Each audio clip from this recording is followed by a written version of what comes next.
E-Teachers, le podcast des profs numériques.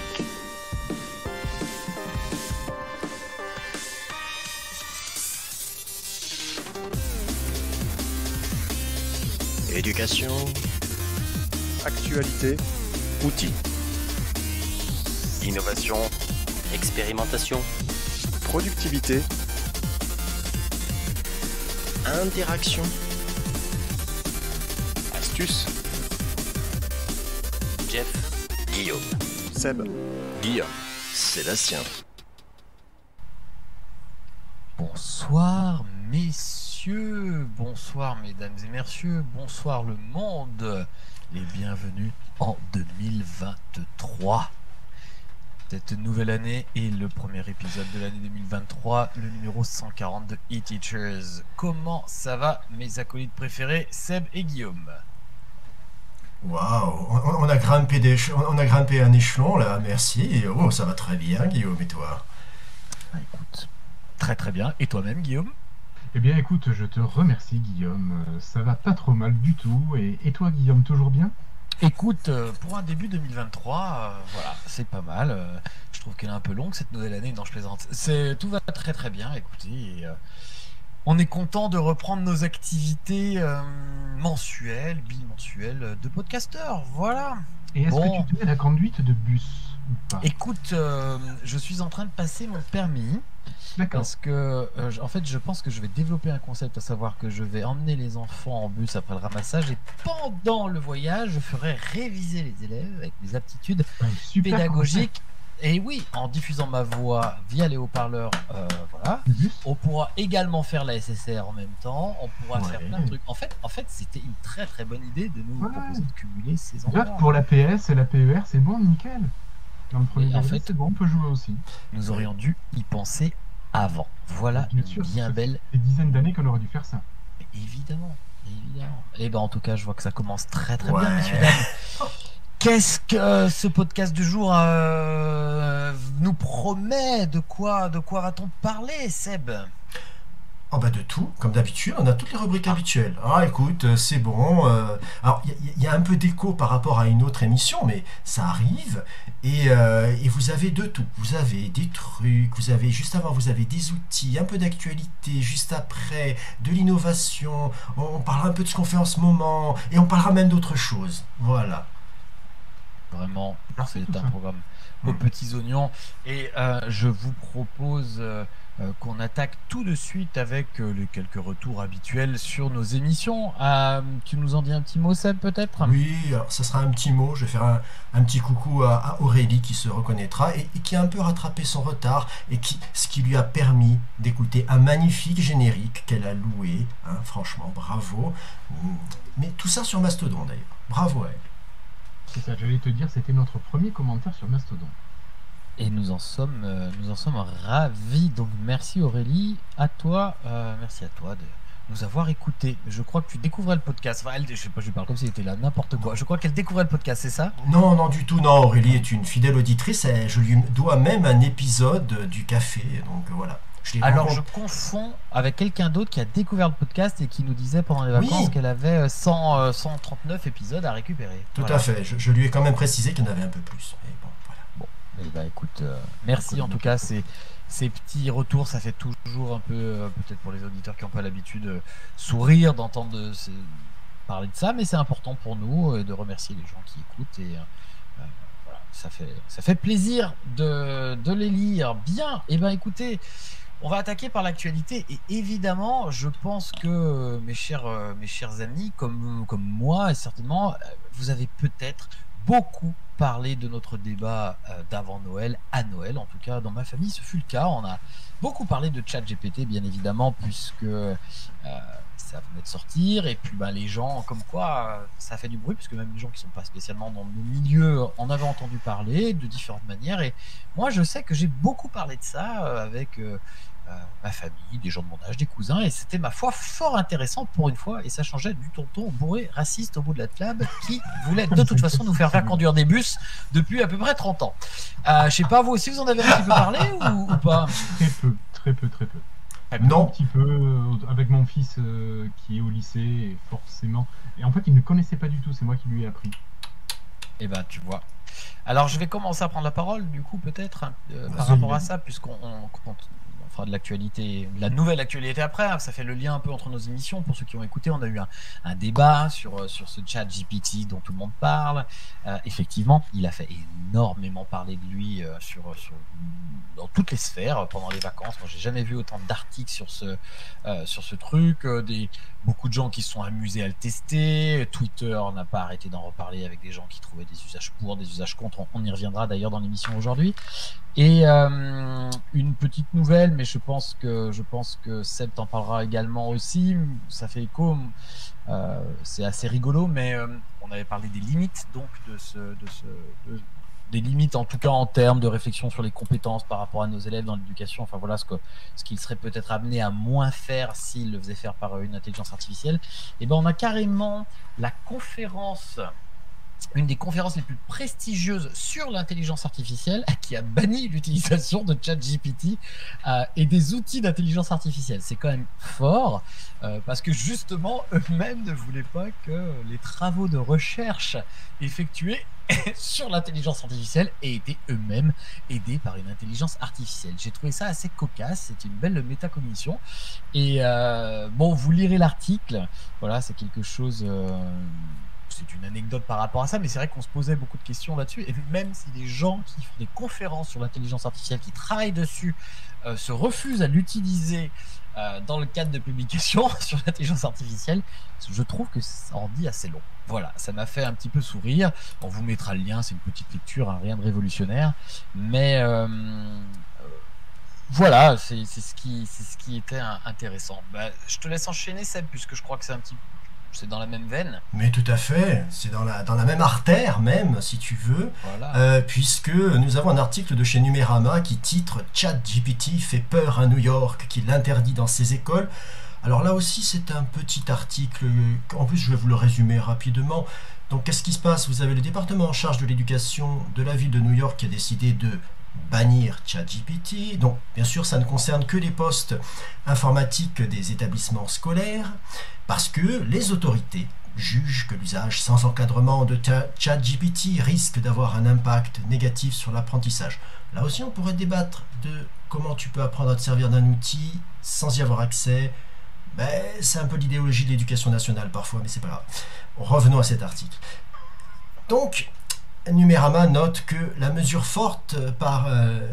la mesure est restreinte au strict périmètre de l'État, et les autres ordinateurs, les autres points d'accès comme les smartphones par exemple, que sûrement les étudiants n'ont pas, bien sûr ils y échappent.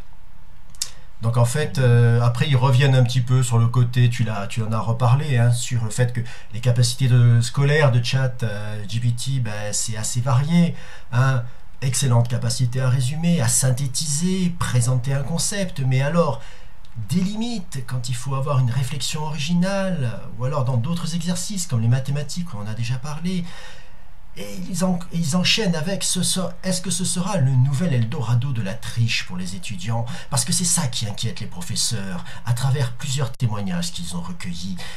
Et cette inquiétude, Numérama va la rapprocher avec une inquiétude qui était née il y a quelques années de cela. Rappelez-vous, nous étions tous plus jeunes et plus frais sur l'arrivée de Wikipédia. Et ils enchaînent, enfin, c'est un peu la conclusion sur... On peine à croire qu'il sera possible de bloquer durablement ChatGPT et ses évolutions, ainsi que ses futurs concurrents, et justement, Guillaume va nous en parler. Il a bien fallu composer avec les smartphones et Wikipédia, faute de pouvoir les interdire. Donc, en gros, l'idée qu'il y a derrière Numérama, c'est que c'est bien gentil de vouloir interdire ChatGPT. Donc, tu le fais sortir par la porte et ChatGPT, il se retourne et il te dit « I'll be back ». Voilà.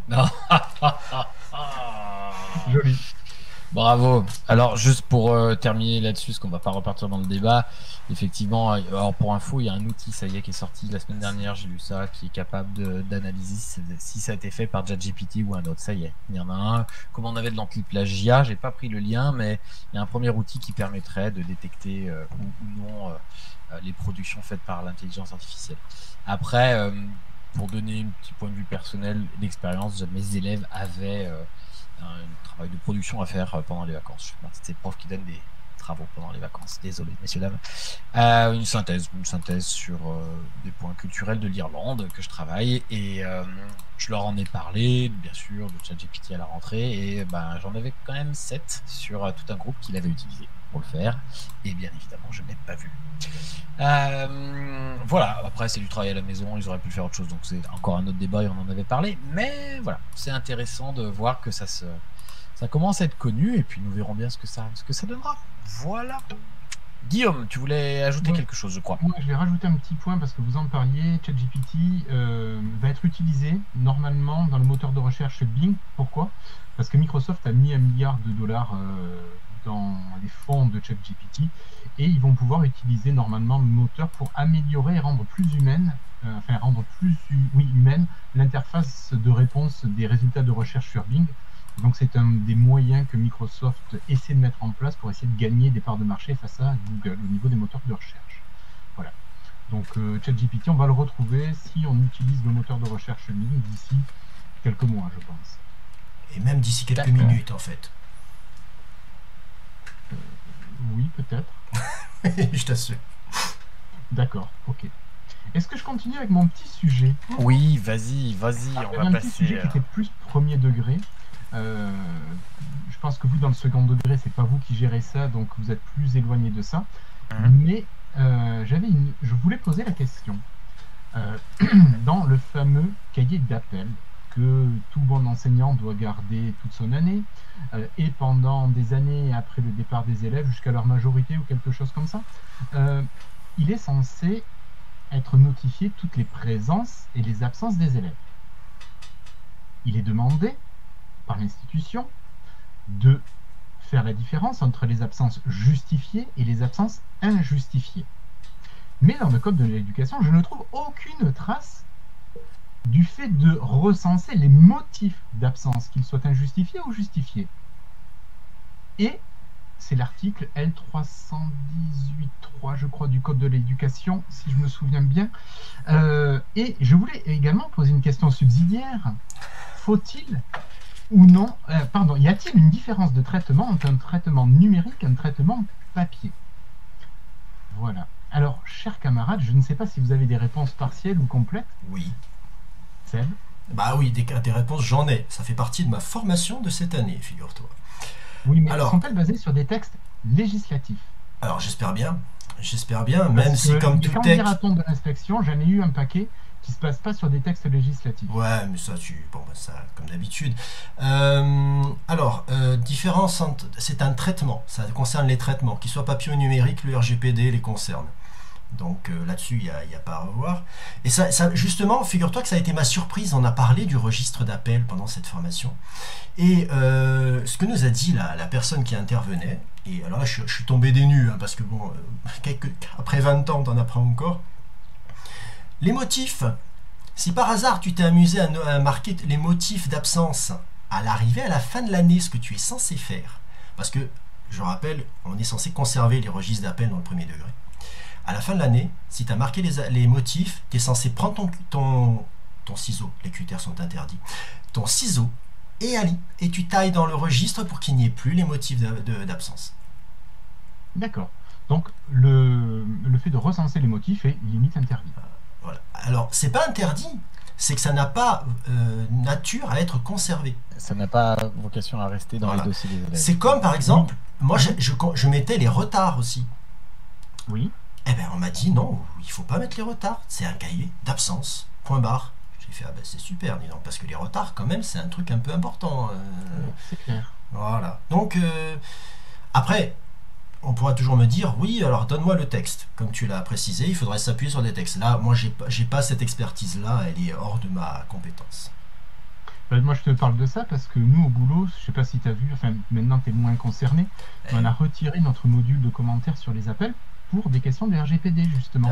Parce que c'était un module qui pouvait être amené à stocker des données sensibles.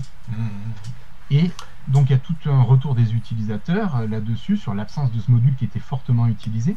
Et on a fait pas mal de recherches dessus. Et justement, le code de l'éducation ne parle jamais de conserver les motifs des absences. Il faut que la famille informe le directeur ou la directrice normalement de l'établissement du motif, mais juste l'informer, n'est jamais fait mention d'une conservation quelconque de ce motif. Voilà. Et là, si vous voulez, en tant que collègue qui a été directeur, qui a été même simplement enseignant, tout simplement, c'est là que tu te dis, ok, donc là le texte de loi ne précise pas, mais alors dans la vie quotidienne, dans la gestion quotidienne d'une classe, quand tu dois faire la différence entre ceux qui sont absents pour convenance très personnelle et ceux qui sont absents pour des réelles raisons, et qu'ensuite tu ne peux pas t'appuyer sur le document principal qui te permet d'avoir une trace des absences, mais par exemple les retards, moi je marquais les retards simplement pour qu'à la fin du mois, ma collègue directrice puisse prendre contact avec les familles et leur dire, bon mais regardez, là sur ce mois-ci, tous les jeudis vous arrivez en retard, il faut vraiment faire un effort, enfin c'est ce genre de choses, c'est même, dans un dialogue constructif pour l'éducation de l'enfant, ça devient un problème. Ouais. Mais bon, là je pense qu'on va tous être d'accord, alors bon... On est tous d'accord et ça pourrait être intéressant de solliciter le DPD de nos activités, de nos académies respectives, qui devrait être exactement au courant de tout cela, le délégué, je rappelle, à la protection des données, qui existe dans chacune des académies. Alors, moi, pour avoir des retours de DPD, c'est les DPD qui nous ont fait part de cette demande. D'accord.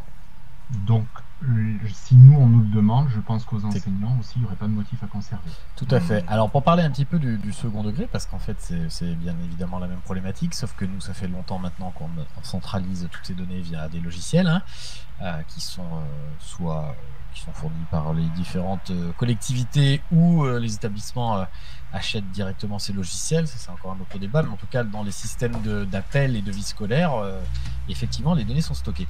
Et c'est une bonne question, puisqu'on ne sait pas directement, c'est le chef d'établissement qui gère ça, à savoir ces données, ce qu'elles deviennent. Je pense qu'elles sont détruites effectivement au bout de l'année, parce que on sait très bien, notamment dans l'orientation, que les informations d'absence n'apparaissent jamais. Donc comme tu disais, Seb, c'est plus un outil pour nous, pour sanctionner au bout d'un certain nombre de retards, pour échanger quand on a des problèmes de vie scolaire, mais c'est pas des données qui restent dans le dossier de l'élève. Les absences, par contre, sont notées, mais effectivement, en aucun cas, les motifs d'absence. On a juste des données chiffrées sur le nombre de demi-journées d'absence. Et d'ailleurs, c'est intéressant puisque au lycée dans lequel je suis depuis cette année, lors du premier conseil de classe et dans le cadre de Parcoursup, on nous a plus ou moins fait comprendre qu'à partir du moment où l'absence était justifiée, on nous demandait en fait de ne pas le considérer, enfin la vie scolaire ne devait pas la considérer comme une absence, puisqu'à partir du moment où c'est bien justifié, ça veut dire que la famille, enfin un adulte, un majeur responsable, ou même l'élève quand il est lui-même majeur, a justifié son absence, donc c'est pas vraiment une absence. Je sais pas si vous voyez ce que je veux dire. Il y a que en fait que les absences qui seraient non justifiées qui nécessiteraient d'être affichées dans le dossier, et tout ça bien évidemment par rapport à Parcoursup, puisque Parcoursup va prendre en compte ces informations. Voilà. Ouais. Bon, en tout cas, c'est une bonne question que tu soulèves ici, mais bon, on met le doigt dans des choses où de plus en plus, on va avoir des difficultés par rapport, on commence à se poser la question sur les copies, sur la voix, sur les enregistrements. On avait déjà bien sûr les droits à l'image, tout ça. Nous, dans les langues vivantes, on a maintenant les mêmes questions qui se posent de plus en plus sur les enregistrements.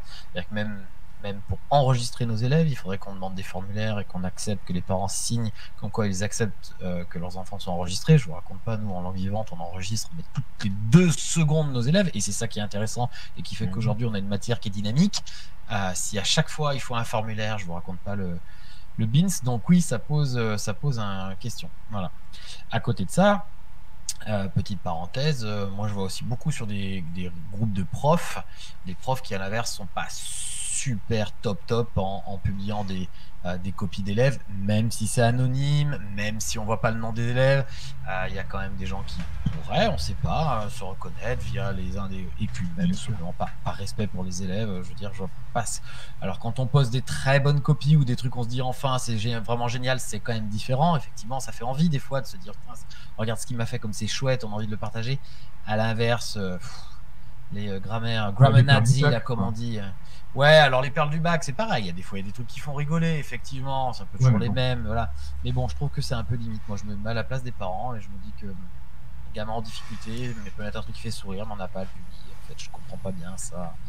et les groupes de profs. Je trouve que la modération n'est pas. Enfin voilà, je dérive un peu, mais on parlait de données personnelles, c'est un peu pareil, c'est dans tous les sens pareil, quoi. Voilà.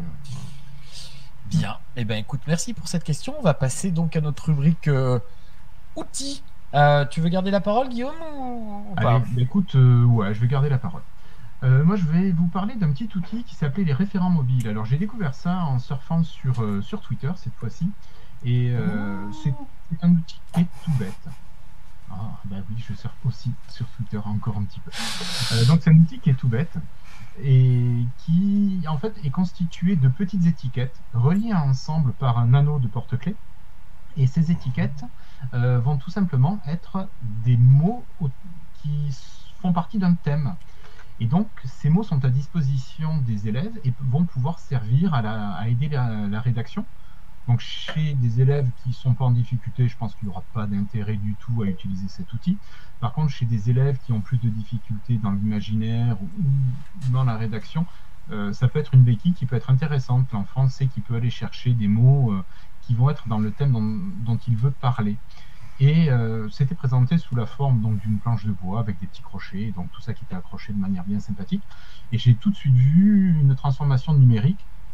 J'aurais bien vu OneNote là-dessus, un classeur OneNote. Ben oui, écoute, c'est e-teacher, c'est pas Teachers tout court. Donc il a raison. Non, ça aurait pu être Cardboard Teachers. Ok. Non, mais je voyais bien OneNote tout simplement avec une section par thème. Dans chaque section, tu mettais des pages avec les mots. Donc, si tu veux uniquement retrouver les mots, tu n'as pas besoin d'ouvrir les pages. Tu as directement les titres de pages qui sont les mots. Et j'aurais bien vu les élèves aller enrichir un petit peu les mots avec leurs définitions, avec leurs exemples, voire des illustrations qu'ils vont faire. Et j'aurais trouvé ça assez sympa, assez vivant et un outil assez facile à prendre en main.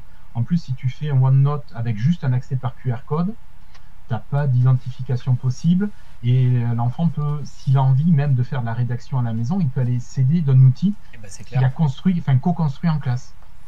Et puis en plus, l'avantage du numérique, c'est qu'il va être évolutif, alors que bien sûr.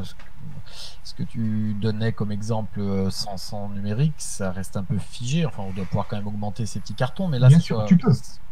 C'est quand même plus pratique et effectivement le lien avec la maison peut être vraiment intéressant dans ce cas-là. Ouais, c'est une bonne idée ça, c'est une bonne idée. Alors pour le coup, tu vois, c'est un truc qu'on fait beaucoup en langue vivante sur les premiers apprentissages pour les mêmes raisons en fait, pour augmenter le vocabulaire sur des thèmes sous forme de mind map, enfin de carte heuristique, tout ce qu'on veut et qu'on augmente au fur et à mesure de l'année. Ce n'est plus ni moins que le bon vieux lexique, sauf beaucoup plus utile parce qu'il est thématique et non alphabétique comme malheureusement on le trouvait trop souvent. En tout cas, ouais, c'est une super idée. Voilà, donc c'était cette petite idée que j'ai repiquée sur Twitter, un peu transformée, et je te laisse la main, Seb. Vas-y, Seb. Pour faire référence à un modèle célèbre, tu l'as plus que transformé, tu l'as amélioré. Enfin, donc moi je vais ressortir les vieilleries entre guillemets. Putain, mais oui. Parce que j'ai vérifié, on en a parlé en 2016. Voilà, l'outil que je vous propose ce soir pour les fidèles des fidèles, vous savez qu'on en a déjà parlé, mais figurez-vous que c'est pile dans mon actualité parce que j'ai, de par ma fonction, affaire à pas mal d'écoles qui, lorsqu'elles me voient arriver, les premiers mots c'est « Ah oui, bah tu sais, on n'a pas de réseau ici ». Alors c'est vrai que techniquement, il y a certaines écoles, elles ont un réseau qui me fait penser que je regrette mon modem 56K. Et donc j'ai réfléchi et je me suis dit non mais c'est fou parce que quand même parfois c'est des écoles avec des iPads, avec des tablettes Android, avec de quoi faire et j'arrivais moi avec des solutions à base de nuages de apps éducation, etc. et on me disait j'aimerais bien voir ça. Ok, donc j'ai continué à réfléchir et je me suis dit mais attends, mais la solution, rappelle-toi, ça existe. Et donc j'ai ressorti ENTBox. Alors pour les nouveaux, qu'est-ce que c'est ENTBox? ENTBox, c'est un logiciel qui vient de loin parce qu'à la base, je pense que Monsieur Chardine, qui est un collègue de physique-chimie, si je ne m'abuse, qui est très productif, on en a souvent parlé à l'époque où j'utilisais par exemple MirageMake, et Jeff est aussi un gros fan de son boulot. Eh ben, je pense qu'il s'est pas mal inspiré de ce qui à l'époque s'appelait les Pirate Box, c'est-à-dire des moyens de partager dans un réseau semblable au Wi-Fi des données sans Internet. Alors Pirate Box, pourquoi Box? Parce que souvent on utilisait un seul petit... voilà, hein, l'idée que vous allez retrouver maintenant dans la Moodle Box, qui a donné donc, préalable, c'était... si on peut remonter, on a les Pirate Box, et puis on a eu les Sharebox, on a même eu les Ludobox, il y a eu des tas de projets, et tout à l'heure je faisais une recherche par rapport à tout ça. Malheureusement, la plupart de ces projets, ils sont un petit peu tombés dans l'oubli. Je suis un peu... J'ai bien sûr Moodlebox, on en a même encore parlé l'autre fois avec Sébastien. Ça, c'est un projet qui est en expansion, etc. Mais c'est quelque chose qui est assez conséquent, la Moodlebox. C'est-à-dire, je ne peux pas arriver quelque part en disant « Ah ben écoutez, c'est pas compliqué, vous allez prendre 10-20 heures de prise en main et puis ça ira. » Bien sûr. Non, NTBox, c'est un logiciel à installer sur un ordinateur ou sur un Raspberry Pi qui va permettre d'avoir son petit réseau, mais qui va aussi fournir des logiciels. Et parmi ceux-là, tout est sous forme d'une page internet, si vous voulez. Vous avez possibilité de faire un réseau social pour, par exemple, faire du travail en groupe. Hein. Vous avez possibilité de faire un blog. Vous allez pouvoir mettre des exercices, des quiz que vous allez récupérer à droite à gauche. Il n'y a pas de problème. Vous avez accès à une bibliothèque avec des EPUB. Et là, tout à l'heure, j'ai fait un essai pour voir comment on enrichissait cette bibliothèque. Il n'y a rien de compliqué. Vous avez surtout un espace de téléchargement, c'est-à-dire que une fois que les différents... Et alors, ce qui est génial, j'ai oublié un truc essentiel, c'est que vous pouvez avoir des personnes avec des ordinateurs, des personnes avec des smartphones, des personnes avec des tablettes, étant donné qu'ils vont se relier, comme s'ils se connectaient sur un site internet, mais qui est un site intranet plutôt, comme ils vont se connecter là-dessus, on s'en fout. En fait, ils vont être capables de partager tous ensemble. Vous avez un pad collaboratif, par exemple. Si vous avez envie de faire écrire quelqu'un qui a un ordinateur, quelqu'un qui a un iPad, quelqu'un qui a un Android, sans que cela déchire la trame de la réalité, eh bien, c'est possible là-dessus. Vous avez également, qu'est-ce que j'ai pu oublier? Ah oui, un espace de téléversement. Voilà, c'est ce qui m'intéressait en premier lieu, c'est ce qui m'intéressait le plus, parce que ça permet de récupérer toutes les productions. Vous faites un Book Creator sur un iPad, vous pouvez le téléverser là-dessus. Vous faites une photo avec votre smartphone, vous pouvez la téléverser là-dessus. Ensuite, vous pouvez faire un partage assez rapide. C'est franchement un outil très bien. Le seul problème, mais je le conçois aisément, c'est que j'ai l'impression que autant... Marc-Aurélien Charding, il suit le projet, il répond aux gens qui l'interpellent sur le site qui est en relation avec NTBox. Autant j'ai peut-être pas vu, hein, peut-être que c'est dans le perfectionnement, il n'y a pas eu d'évolution majeure depuis ce que j'ai connu en 2016. Alors, on pourrait se dire c'est un peu dommage. Après, ça lui permet de fonctionner sur des vieux machins. Parce que techniquement, soit vous avez un Raspberry Pi, ça fonctionne dessus, soit vous avez un ordinateur et un routeur pour que ça fonctionne bien, et ça fonctionne aussi. Et je parle d'ordi avec Windows 7, avec Windows 8. Bon, aujourd'hui, j'ai essayé avec Windows XP, ça a fait mal. Ça fonctionnait pas trop parce que l'ordi pluguait dans tous les sens. Je réessayerai plus tard, mais voilà. Ça reste une solution.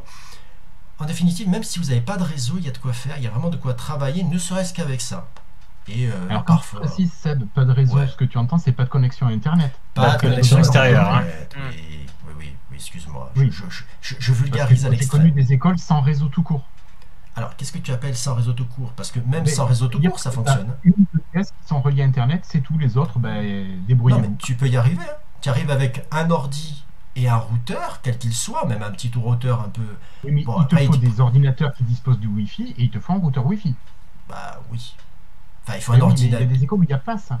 Un ordinateur sans Wi-Fi. Ou un routeur RJ45 avec du LAN, mais c'est...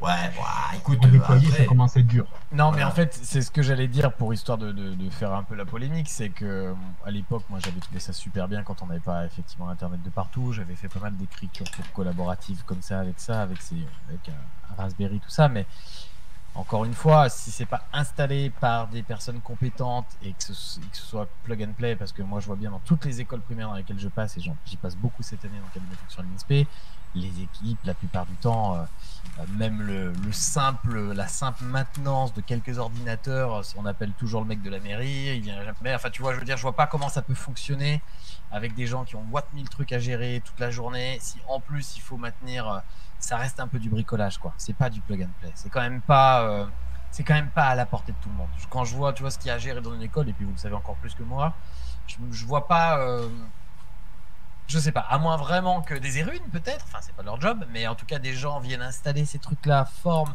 et que ça bouge plus du tout et que ça marche tout de suite, ça me paraît difficile. Et je pense que c'est des raisons pour lesquelles ça a jamais pris en fait ce truc-là. Parce que je pense que tu as raison sur le côté bricolage. Il y a un petit côté bricolage forcément. Après, ça reste du bricolage vraiment facile. Mais je suis d'accord. Quand il y a toujours un autre truc à gérer. Si tu veux, moi je prends toujours le même truc. Moi je suis nul en travaux manuels.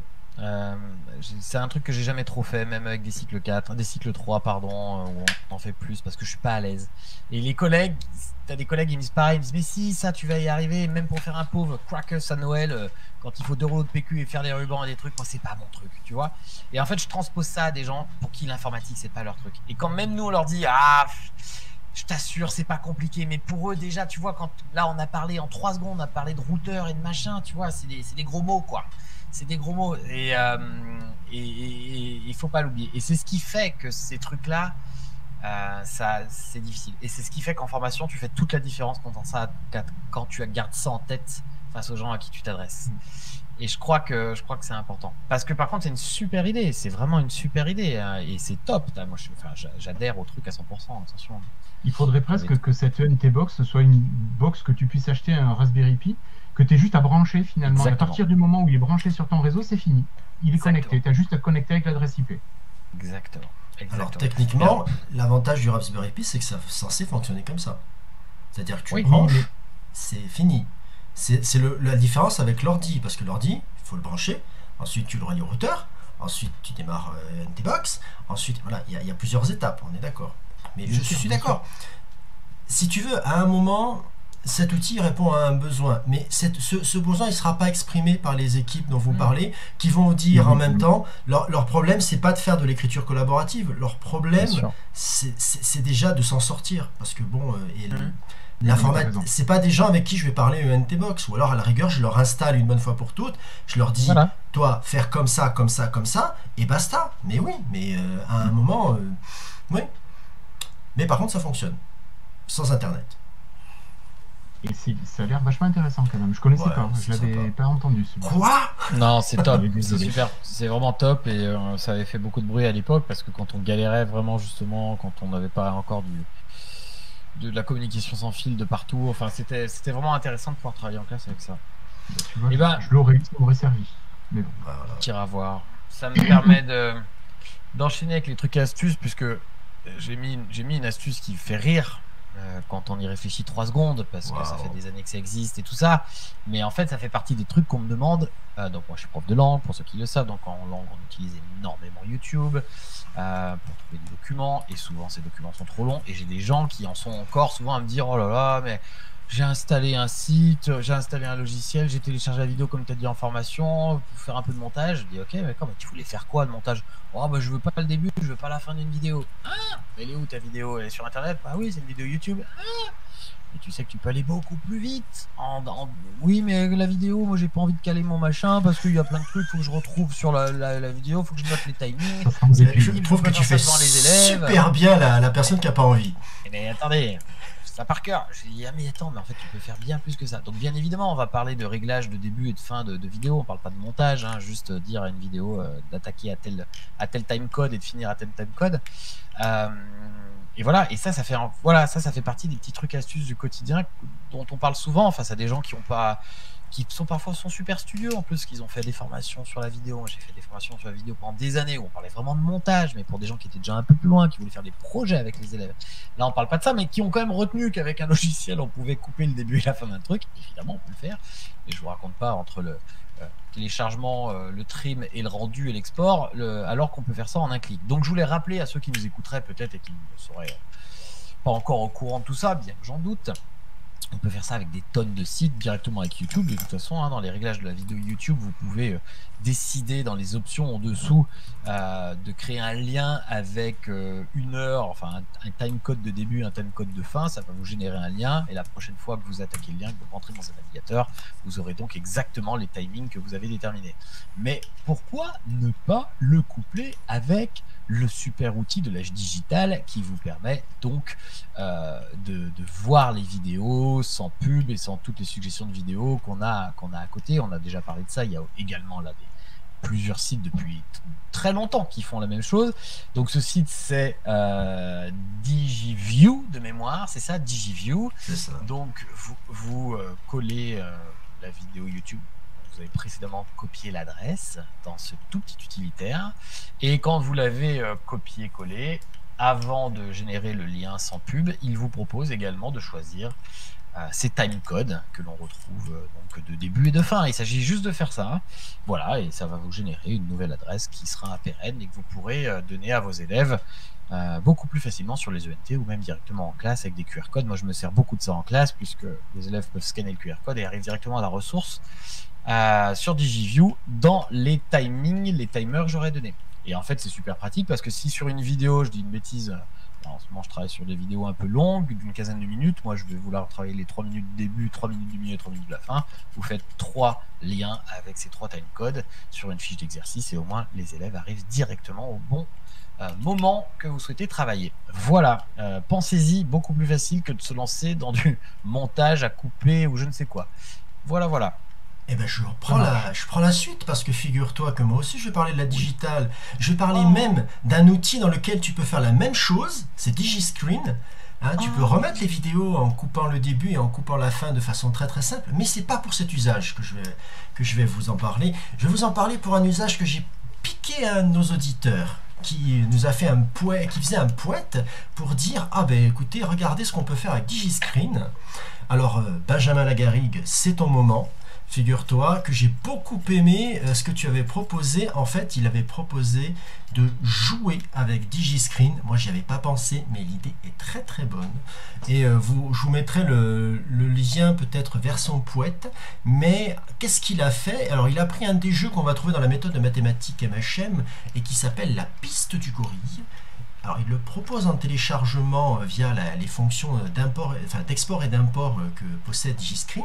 Et qu'est-ce que vous avez? Vous avez le plateau du jeu, forcément. Vous avez des dés qui, lorsqu'on clique dessus, donnent un résultat de dés. Et vous avez de chaque côté des cartes de bonus et de malus qui, normalement, existent en version papier, mais là, elles sont directement présentes à l'écran. Le tout. Et vous avez les pions bien sûr à déplacer, mais j'ai trouvé, c'était tellement bon comme idée, je me suis dit mais tous ces jeux où parfois il me manquait les dés, où j'avais pas les cartes, où j'avais pas l'envie de plastifier le truc, le machin, mais bon Dieu, mais pourquoi j'y ai pas pensé avant? Donc Benjamin, très très bonne idée à toi, et franchement je le conseille à tous, et puis voilà, ça peut s'appliquer à tellement de jeux de plateau que c'est une très bonne idée. Mais pour jouer en collectif en classe, c'est top. Mais oui, tu peux jouer en collectif en classe, tu peux expliquer la règle du jeu super simplement quand même, comme ça. Tu peux, enfin, il y a tellement de... Voilà. Exactement. On innove et on expérimente. Allez, vas-y Seb, garde la main. Ouais, écoutez, vous l'entendez? Non, vous l'entendez pas? Pourtant je vous ai dit qu'il allait revenir. Eh oui, il est de retour. Bah oui, ChatGPT, j'ai toujours pas fini avec lui. Donc ChatGPT, qu'est-ce que j'ai à vous dire dessus? Eh bien un simple article de quelqu'un dont on a déjà parlé ici, qui s'appelle Yanouri.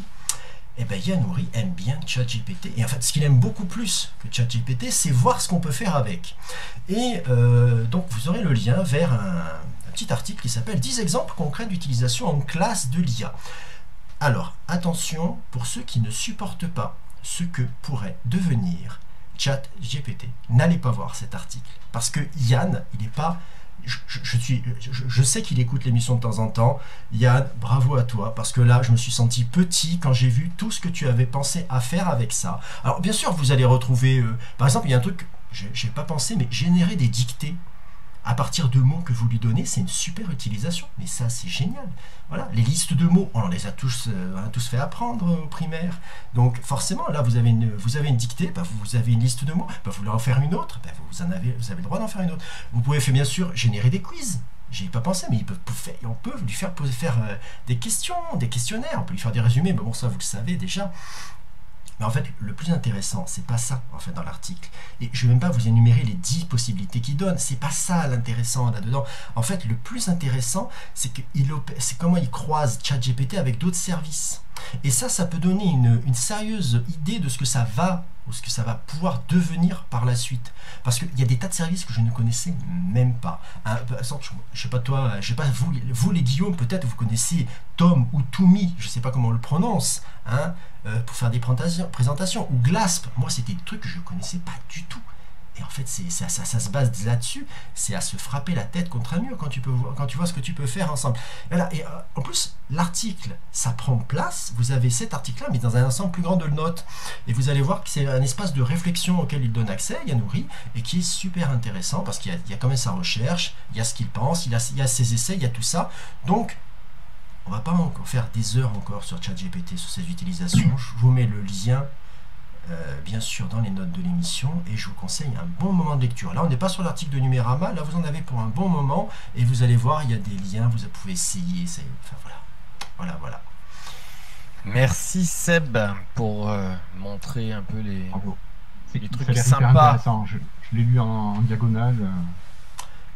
Il y a pas mal de trucs là qui ont tourné sur Twitter, effectivement, sur les utilisations. Voilà. Et là, il a fait un beau recueil du meilleur qu'on a pu voir. Ouais, tout à fait.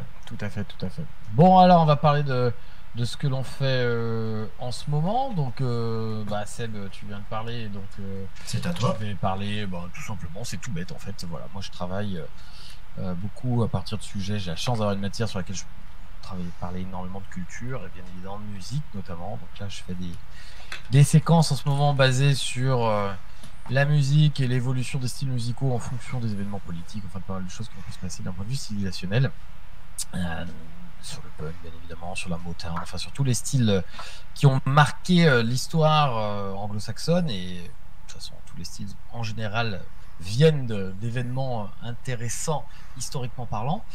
Et en fait, je me suis dit, mes élèves, ils connaissent leur musique, ils ont leur culture. On se plaint beaucoup, en fait, du manque de culture de certains de nos élèves, en tout cas pas la même que la nôtre, ou pas la même que celle qu'ils devraient avoir. Ça, c'est notre problématique, on en a déjà parlé.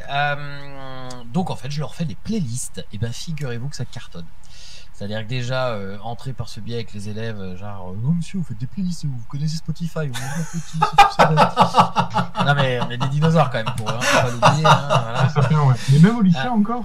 Ouais, un peu moins. Au contraire, au lycée. J'aurais compris, mais au lycée. Au contraire, au lycée, ça les a plus touchés, de leur dire waouh, le prof, voilà, j'ai touché une corde et j'ai vu que ça a marché, et en fait, ils adorent. C'est-à-dire que j'avais fait une playlist par unité. En fait, je leur fais une playlist par unité. Tout ce qu'on utilise en anglais, on a souvent l'occasion de parler de culture, même si on en parle plus que ça, donc je leur fais une playlist par unité. Et en plus, une playlist un peu plus générale, loisirs, coup de cœur, voilà, où je mets des choses, et en fait, ils cartonnent. Ils adorent. Et je me dis qu'on ne devrait pas être les seuls profs de langue, n'importe qui a envie de faire ça avec ses élèves, de communiquer, partager des choses avec eux, vos coups de cœur. Là, c'est tellement facile avec les playlists, des streamers, des logiciels de streaming, que voilà. Donc voilà, j'avais envie de dire ça, c'est rigolo, ça mange pas de pain, et c'est facile à faire.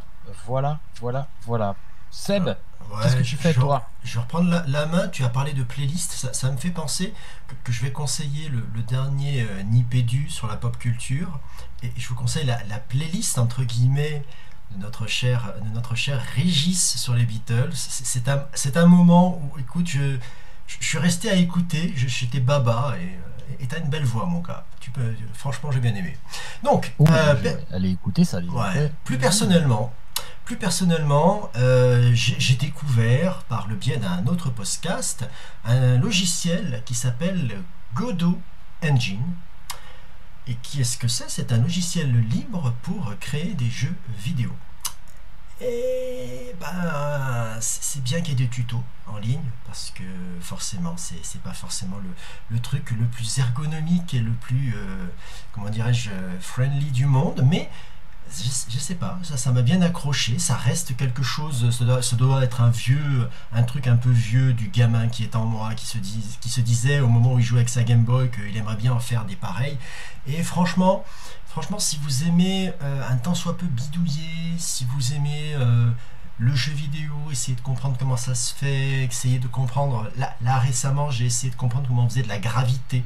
C'est pas forcément très facile, mais bah, c'est un bon moment, franchement. Alors attention, hein, vous avez des tutos en pagaille là-dedans, et pour l'instant j'en suis au moment où j'en suis petit à petit pour réussir à faire un jeu de plateforme tout bête. Voilà, donc on peut faire du jeu de la 3D, il y a des gens qui font des trucs impressionnants, il y a des fous furieux là-dedans comme d'habitude. Mais bon, voilà, une petite découverte du moment, et puis voilà, je vais passer la main au troisième joueur de la bande, qui vient nous rajouter un truc à la volée. On t'écoute, Guillaume. Alors moi je voulais te parler de photo en fait, parce que comme Seb, je fais aussi de la photo. Depuis des années je suis sur Lightroom, et là j'ai vu qu'il y a la version 4.2 de Darktable qui venait de sortir, et j'ai voulu m'y mettre. Mais alors c'est un logiciel hyper intéressant, mais alors qui a quand même une manière de fonctionner qui est beaucoup moins intuitive que Lightroom. Et ben là j'ai abdiqué, là mes photos de vacances de Noël, j'ai fini par, non mais si tu veux, j'ai regardé 6 heures de vidéos sur des présentations de l'outil, voir les workflows de certaines personnes, mais ça me parle pas là. Et je me suis dit, alors je voulais vraiment essayer de tout passer directement sur Darktable. Non, je pense que c'est pas la bonne méthode. Je pense que je vais y aller petit à petit, me traiter 1-2 photos par série sur celui-là, ou essayer de refaire ce que j'ai fait sur Lightroom. Et voilà, parce que c'est hyper lent. Par contre, je pense que Darktable est beaucoup plus puissant que Lightroom. Je pense qu'il y a tellement plus de fonctionnalités qu'on peut faire des trucs assez dingues dessus. Je sais pas si tu l'as essayé, toi, Seb. Alors, moi je l'ai pas essayé parce que justement, le truc que j'adore chez Lightroom, c'est le côté catalogue.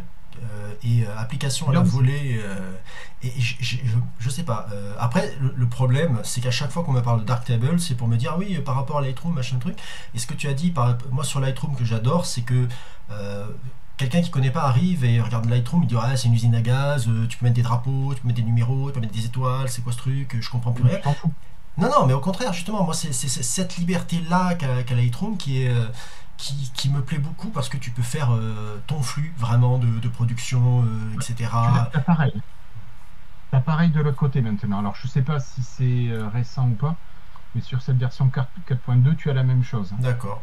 Est-ce que toi tu as déjà utilisé la fonction montage de Lightroom, parce que enfin la fonction étalonnage de Lightroom par contre? Non. Voilà, ok, d'accord. Ça ne m'étonne pas, parce que ça fait partie des trucs qui me semblent un peu bizarres. Mais bon, d'accord, bah écoute, il faudra que j'essaye un de ces quatre, mais tu sais quoi, je suis tellement encrouté dans mes habitudes, et j'ai tellement moins de temps pour ça, que ça me désole à chaque fois, mais Lightroom, je vais tellement plus vite avec que voilà. C'est ça, après j'ai des presets que je me suis fait, et des fois, pouf, tu balances ton preset, ta photo elle est quasiment traitée, quoi. Ouais, non, mais c'est ça. Et mais oui. tu peux faire des presets aussi, mais bon, allez, voilà, peut-être dans 6 mois j'en reparlerai. Bah écoute, peut-être que dans 6 mois j'aurai eu l'occasion d'essayer. Ouais, d'essayer. Parlons d'autre chose. Pour Vas-y finir. alors. Vas-y toi. Qu'est-ce que tu fais, toi, Guillaume? De quoi tu veux nous parler? J'ai lu là pendant les vacances, on m'a offert, Papa Noël m'a offert les mémoires. Oui, je ne peux pas parler de mémoire ou l'autobiographie, mais c'est plutôt des mémoires en fait. De Bono, non pas Jean, Bono, le chanteur du groupe YouTube. Évidemment, oui, tu viens de comprendre, ça y est. Non, mais écoute, la stupeur que tu oses faire ça, toi. Oui, c'est plus ça. Alors, Bono, mais c'est tellement classique. Voilà, Bono, un bien joli livre. Écoutez, j'y croyais pas trop parce que ce personnage, je l'aime autant qu'il m'énerve. Je l'aime en tant qu'artiste, en tant que personne publique, il me gonfle un peu par moments, surtout en vieillissant. Mais en tout cas, bon, ça reste quand même un artiste, quoi qu'on en dise, majeur de la scène rock depuis maintenant presque 50 ans. Et voilà, c'est vraiment pas mal. Je suis pas fan de YouTube, j'ai jamais été un gros fan. Je connais quand même pas mal les albums. J'aime bien le son qu'ils ont créé, même si on tourne toujours un peu autour des mêmes trucs au final. Et en tout cas, ses mémoires sont basées en fait autour de 40 chansons qu'il a écrites évidemment par chapitre, et c'est pas mal. Voilà, c'est pas mal. Si vous aimez lire et que vous aimez ce genre de lecture sur ces artistes, ça vous plaira. C'est pas de la grande littérature, ça se lit bien et ça se lit vite surtout, et c'est pas désagréable. Voilà. Continue la chronique littéraire, je t'en prie, Guillaume. Ok. Alors moi aussi, pareil, c'est sur les cadeaux de Noël. J'ai eu ce magnifique livre dont le titre peut faire fuir certaines personnes, Capital et idéologie. Alors, c'est une BD. C'est une BD, donc pour ceux qui regarderont la vidéo ou qui sont là, vous voyez que c'est présenté sous forme de BD. En fait, c'est un livre d'économie qui t'explique l'économie de 1900 jusqu'à nos jours, en suivant une famille, donc voilà, des arrière-grands-parents jusqu'aux petits-enfants aujourd'hui, et ça explique l'évolution de l'économie voilà, sur un gros siècle. Et ça, en fait, c'est vraiment hyper pédagogique. C'est fait à partir d'un roman, enfin d'un livre de Thomas Piketty, donc quand même, bon, il a juste eu un prix Nobel d'économie, donc quand même il sait un petit peu de quoi il parle. Mais ça permet d'expliquer pas mal de phénomènes économiques, de comprendre certaines choses, certains courants, de mettre des mots sur certains courants. Voilà. Mais alors, je dis pas que j'ai tout appris, parce que quand même c'est des choses qui m'intéressaient, l'économie, enfin l'idéologie, tout ça, en fait les idéologies qui sont autour de l'économie, des économies presque, j'aurais envie de dire. Et c'est pas rassurant par rapport au devenir du monde, mais c'est hyper pédagogique. Donc si vous voulez comprendre, lisez-le. Si vous voulez pas faire des cauchemars, le lisez pas. Voilà, vous choisissez. J'aime bien, et maintenant il va falloir que je passe après ça. Bravo, hein, bravo. Alors moi, si vous avez envie de rêver un petit peu, allez donc jouer à Tunic, comme ça vous arrivez avec des tas de rêves. Tunic, c'est un jeu vidéo, vous avez un petit renard façon un peu Zelda sur Game Boy, mais en 3D isométrique. C'est beau, c'est mignon, vous voyez, vous vous battez avec le renard, et puis il a un bâton, et puis il va taper les monstres, et puis il va finir par avoir une épée, et puis il va taper des plus gros monstres, et puis à un moment les monstres ils sont sacrément gros, et puis ils te tapent un peu dans la gueule aussi. Et là tu commences à te dire, il est pas si facile que ça ce jeu quand même, hein. Alors en fait, ce que je viens de vous dire, c'est vrai que c'est ce qui est à faire dans le jeu, mais l'idée du jeu elle est géniale parce qu'il faut récupérer des pages, et en récupérant des pages vous reconstituez le manuel du jeu, le manuel version papier, le vrai manuel qui n'existe plus maintenant mais qui existait avant. Et sur ce manuel, de temps en temps vous allez voir qu'il y a quelqu'un qui a écrit. Il a mis des indications, et c'est sacrément bien, parce qu'en fait le manuel il est dans une langue que personne ne parle, et donc vous comprenez pas tout. On a un peu l'impression d'être un gamin qui comprend pas vraiment tous les mots qu'on lui propose, il en lit un ou deux, il arrive un peu à comprendre. Il y a quelqu'un qui a fait quelques marques sur le manuel pour l'aider, et au fur et à mesure vous reconstituez le manuel, mais surtout vous comprenez que l'histoire elle est un peu plus compliqué et un peu moins gentillette que ce qu'il y paraît. Et je m'arrête là parce que Tunic c'est vraiment un jeu qu'il faut faire. Voilà, il y a une super vidéo sur internet qui vous raconte l'histoire de Tunic. Si vous n'avez pas envie de le faire mais découvrir l'histoire, vous pouvez y aller, je vous la mettrai en note, mais sinon faites-le. Il est disponible sur Switch, sur PC, etc. Donc très très beau jeu, très sympa, et avec un petit côté méta aux petits oignons. Merci beaucoup. Merci, ça fait envie, effectivement. Eh bien, écoutez, je crois qu'on arrive au terme de cette émission. On va pouvoir se retrouver sur les réseaux, dans plein d'endroits, et notamment maintenant sur Mastodon. Et je vais commencer par moi, puisque voilà, je vais faire mon égocentrique aujourd'hui. Donc si vous voulez me retrouver, vous tapez Guillaume Ogier avec un O-G-I-E-R sur Mastodon, et vous devriez me trouver dans le moteur de recherche. Voilà, les gars. Et je prends la suite. Et moi, si vous voulez me trouver, vous tapez... Alors, on va changer, vous tapez blog.irso.net. Et comme ça, vous trouverez tous les liens si vous voulez. Le Mastodon, le Twitter, la photo, tout. Voilà. Bravo à toi. Bon, moi, vous tapez ce tuteur, et avec un peu de chance, quelqu'un que vous connaissez me suit déjà. Voilà. Sinon, bien entendu, vous pouvez aller chercher eTeachers. tout simplement. Hein, nous sommes sur Octodon, hein, oc.todon, T-O-N-D-O-N, et je vais être le premier, puisque je suis le dernier à donner mon truc, je vais être le premier à vous dire bonne soirée, bonne journée, et à la prochaine. Au revoir tout le monde, salut. Salut à tous.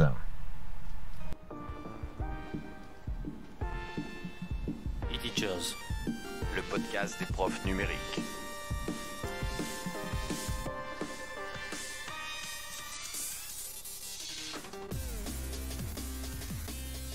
Éducation.